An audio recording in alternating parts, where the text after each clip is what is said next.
Hello and welcome back. It is your girl, Summer Days. Hi. Thank you for joining me. So today we are debunking or trying to debunk some things that I've seen on the internet. One is, I don't know if you guys have seen this video or several like it, where this woman, she was like, oh, the watermelon she got is rubbery. Like this one right here. Or this one right here, rubbery watermelon. And it's the lady. She was complaining. We don't need to hear the volume, but she was complaining that she got watermelon and it was rubbery like this. And if you look at it, it looks pretty perfect, right? Like the kind of watermelon you would see in like an anime. Like it looks perfect. The color is bright. And of course, if you look down at the comments, people are saying, oh my goodness, the government is here to take over. They're feeding us horrible food. They're slowly poisoning us, etc., etc., etc. Let's look through rubbery watermelon. Conspiracy theories. So I decided to do some research. Mind you, I'm not a scientist, but I did put on my glasses today. So basically, I'm like halfway there. So Summer, the potato scientist, is going to do the best to debunk this. And how was I going to debunk this? Simply by searching on Google. I wanted to see who else has kind of had this issue, because people are saying in the year 2024 that, oh, the government conspiracy is trying to kill everybody. So I was like, okay, started the research with like, do fruits get rubbery? Apparently they do. Google was inconclusive about it, but it said that they do if they're like overripe or they're frozen in a particular way or something weird happens. So I decided I needed to know more. So continuing my search, I went to the scariest place on the internet, but also the most informative place on the internet, Reddit. Now Reddit had several things that were interesting. I ended up finding I believe it was four or maybe five different experiences that were similar to Rubbery Fruit Lady and the conspiracy theory from New York.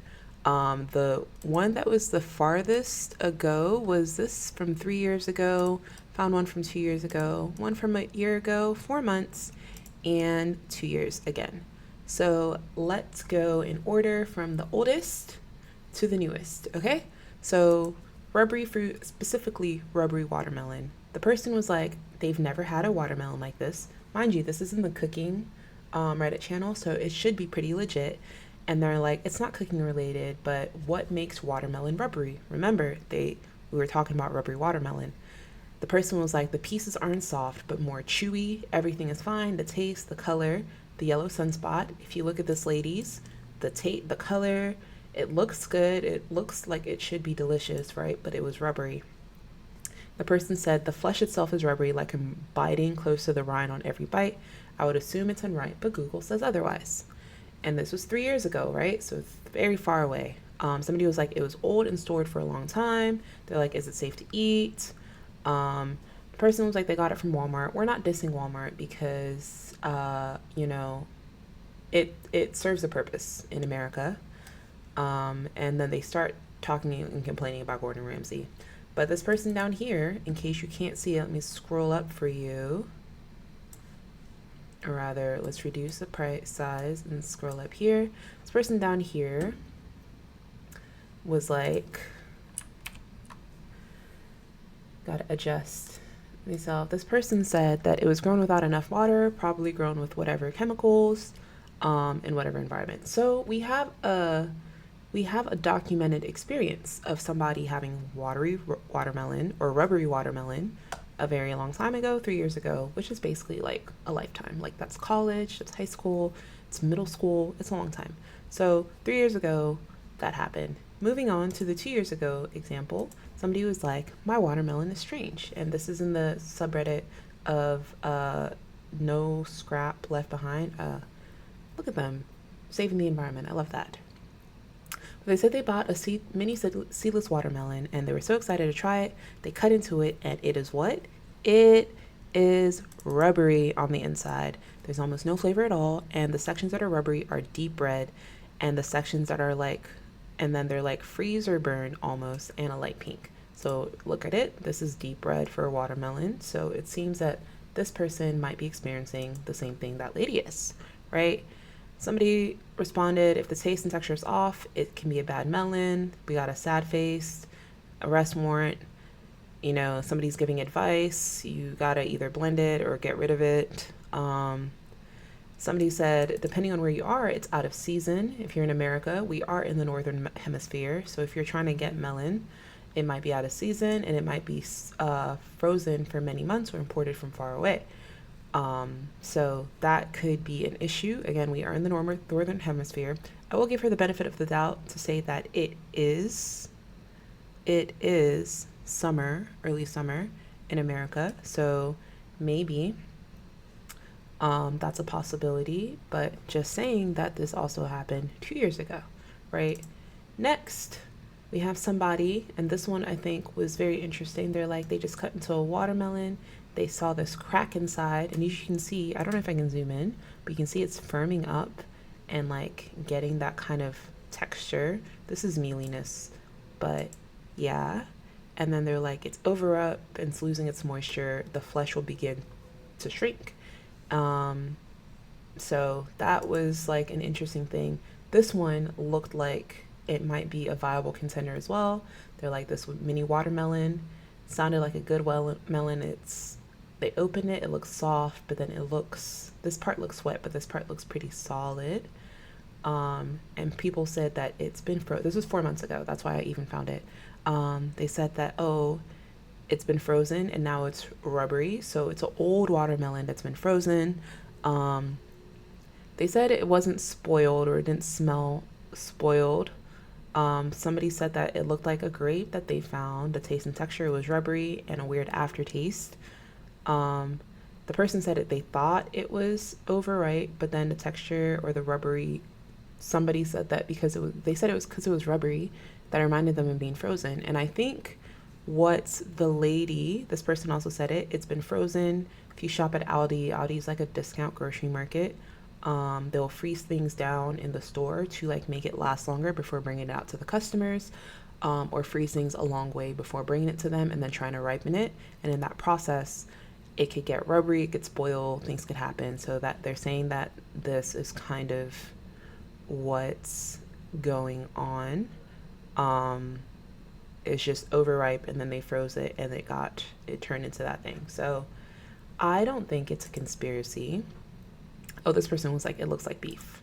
And it kind of does. It looks like Wagyu beef. So there's not particularly rubbery. I just thought it was interesting. But to round it up, I don't think that the watermelon is a scheme of the United States government to poison us because there's people who've been having this issues for years. I just think that grocery stores are cutting corners like they usually do, and people are facing the effects of grocery stores cutting corners, either freezing things to keep them longer and then bringing them out so they could get a discount, or things not being grown properly. Also, you have to understand that like we are kind of in not a famine, but because of the things going on in the environment, slowly but surely the growth cycle of crops and things are getting affected. So stores are going to be cutting corners, farmers are going to be cutting corners, trying to get things out, and that's kind of what's happening. I don't think, again, you're getting poisoned by the government. I don't think it's like a great scheme. I just think human laziness and the greed of the capitalistic society that we live in is forcing them to deliver subpar products to people. And now because we have social media, people are posting about it, and that's why you think there's all these stories about people finding these rubbery fruits that are like secretly planted by the government to come and kill us. Because in the grand scheme of things, the US has about like 330 million people. We've only seen a couple incidents about it, and even when I search about it, there's only been a couple posts. So yeah, that's that. Thanks for coming to Dr. Summer Potatoe's investigation for the rubbery watermelon. I don't know if I gave you a good conclusion about it, but that is what I found out when I did some investigating. If you have any other issues, let me know what you want me to investigate, and I will put my thinking cap on and search Google for the answer for you. Thanks for watching. If you like this video, give me double thumbs up and subscribe, as well as follow me on all my other social media listed here, maybe. Alrighty, bye. As a side note, I am also adding this in because I forgot to add it in the video and I do not want to record it. But Dr. Summer checked. What is the growth time or the growth season for watermelon? And remember how I said we're in the northern hemisphere of America? Watermelon growth season is from late summer. Late summer and heavy or early fall is when you're supposed to harvest it. So people are starting to grow it now. So if you're in North America, specifically New York, well, not specifically, but if you're in like the farther area, in North America, wherever you are, the watermelon that you're getting more than likely is not going to be locally grown. If you're in the farmland areas, specifically California and other warmer places where they do harvesting, maybe it might be locally grown. More than likely, your watermelon is going to be coming from very far away. And the best way to make sure that when you deliver fruit to the grocery stores and eventually to people's houses, making sure that it gets ripe there on time is to either harvest it early, one, or you are going to be harvesting it right before it's ripe and then freezing it so then the store can defrost it, or any one of those combinations of things. But moral of the story is I don't think that there's a great conspiracy to poison us. I just think that circumstances happen and you ended up getting some bad fruit because, again, capitalism. And yeah, anyways, that's all I got. Sorry to interrupt after I already said goodbye. Bye.